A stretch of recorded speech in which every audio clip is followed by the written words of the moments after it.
17ನೇ ಆವೃತ್ತಿಯ ಫೈನಲ್ ತಲುಪುವ ಭರವಸೆ ಮೂಡಿಸಿದ್ದ ಅಭಿಮಾನಿಗಳ ಫೇವರಿಟ್ ತಂಡ ಆರ್ಸಿಬಿ ಎಲಿಮಿನೇಟರ್ ಪಂದ್ಯದಲ್ಲಿ ರಾಜಸ್ಥಾನ್ ರಾಯಲ್ಸ್ ವಿರುದ್ಧ 4 ವಿಕೆಟ್ಗಳಿಂದ ಸೋಲುವ ಮೂಲಕ ಮುಗ್ಗರಿಸಿದೆ.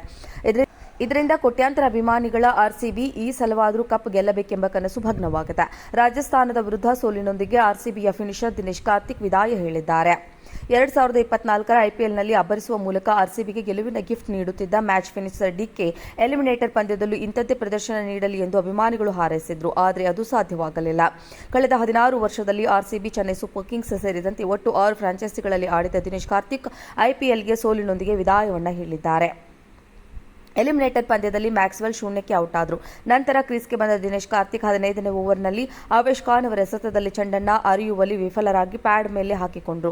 ಅದರಂತೆ ಫೀಲ್ಡ್ ಅಂಪೈರ್ ಔಟ್ ಕೊಟ್ಟರು. ಆದರೆ ಅಂಪೈರ್ ನಿರ್ಧಾರದ ವಿರುದ್ಧ ಬ್ಯಾಟರ್ ದಿನೇಶ್ ಕಾರ್ತಿಕ್ ಡಿಆರ್ಎಸ್ ತೆಗೆದುಕೊಂಡರು. ಅದರಂತೆ ವಿಡಿಯೋವನ್ನು ಪರಿಶೀಲಿಸಿದ ಥರ್ಡ್ ಅಂಪೈರ್ ಅನಿಲ್ ಚೌಧರಿ ಅಂತಿಮ ನಿರ್ಧಾರವನ್ನು ಪ್ರಕಟಿಸಲು ಕೆಲವು ನಿಮಿಷಗಳನ್ನು ತೆಗೆದುಕೊಂಡರು.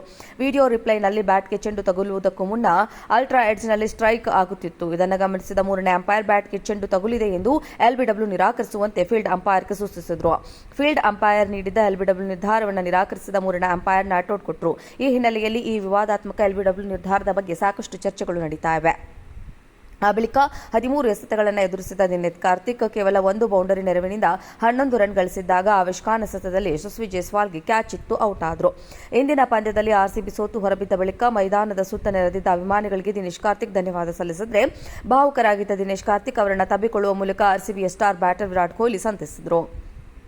2022ರ ಐಪಿಎಲ್ನಲ್ಲಿ ನಂಬರ್ 1 ಫಿನಿಷರ್ ಆಗಿದ್ದ ಕಾರ್ತಿಕ್ 2023ರ ಸೀಸನ್ನಲ್ಲಿ ಸತತ ವೈಫಲ್ಯಕ್ಕೆ ಒಳಗಾಗಿ 13 ಪಂದ್ಯಗಳಲ್ಲಿ ಕೇವಲ 140 ರನ್. ಇದರಿಂದ ಸಾಕಷ್ಟು ಟೀಕೆ ಮತ್ತು ಟ್ರೋಲ್ಗೆ ಗುರಿಯಾಗಿದ್ರು.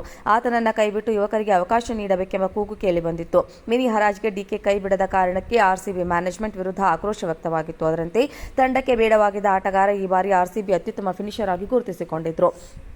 17ನೇ ಸೀಸನ್ ಆರಂಭದಿಂದಲೇ ತನ್ನ ಸ್ಫೋಟಕ ಬ್ಯಾಟಿಂಗ್ ಮೂಲಕ ಗಮನ ಸೆಳೆದಿದ್ದ ಡಿಕೆ ಅಭಿಮಾನಿಗಳು ಹಾಗೂ ಟೀಕಿಸಿದವರಿಂದ ಶಹಬಾಷ್ಗಿರಿಯನ್ನು ಪಡೆದುಕೊಂಡಿದ್ರು. ಸನ್ರೈಸರ್ಸ್ ಹೈದರಾಬಾದ್ ವಿರುದ್ಧ ನಡೆದಿದ್ದ ಪಂದ್ಯದಲ್ಲಿ ದಿನೇಶ್ ಕಾರ್ತಿಕ್ ಸ್ಫೋಟಕ ಬ್ಯಾಟಿಂಗ್ ನಡೆಸಿದ್ದರಿಂದ ಪರಿಣಾಮವೇ ಈ ಬಾರಿಯ ಐಪಿಎಲ್ನಲ್ಲಿ ಮೇ 18ರಂದು ಚಿನ್ನಸ್ವಾಮಿಯಲ್ಲಿ ನಡೆದಿದ್ದ ಪಂದ್ಯದಲ್ಲಿ ಚೆನ್ನೈಯನ್ನ ಮಣಿಸಿದ್ದಲ್ಲದೆ ರನ್ ರೇಟ್ ಆಧಾರದಲ್ಲಿ ಪ್ಲೇ ಆಫ್ಗೆ ಪ್ರವೇಶಿಸಲು ಮುಖ್ಯ ಕಾರಣವಾಗಿತ್ತು. ಆದರೆ ಸೋಲಿನೊಂದಿಗೆ ಐಪಿಎಲ್ಗೆ ವಿದಾಯ ಹೇಳಿದ್ದು ಮಾತ್ರ ಅಭಿಮಾನಿಗಳಿಗೆ ಬೇಸರ ಉಂಟು ಮಾಡಿದೆ.